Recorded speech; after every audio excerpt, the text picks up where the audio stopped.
Good afternoon, dear subscribers and our guests. Continuing with the plum theme. A delicious and unusual salad with plums, chicken, and mint. Cooking time 15 minutes for 4 to 6 servings. We'll need 500 grams of plums, 400 grams of chicken carpaccio, cured chicken, 1 red onion, 1 small bunch of mint, 1 to 2 garlic cloves, 2 tablespoons of whole grain mustard, 50 grams of olive oil, 20 milliliters of lemon juice, sea salt, ground black pepper.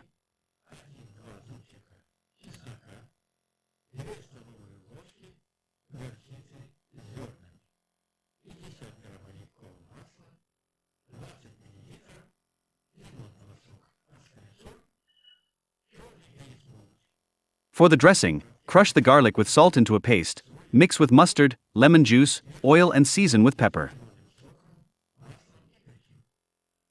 Slice the carpaccio thinly. Cut the plums lengthwise in half and remove the pits.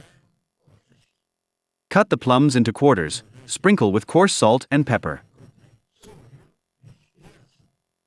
Remove the stems from the mint, peel the onion and slice it into thin rings. Mix the onion, chicken and plums, drizzle with dressing, sprinkle with mint and serve. That's it. Per 100 grams of product, 130 kilocalories or 7.2% of daily value. Enjoy!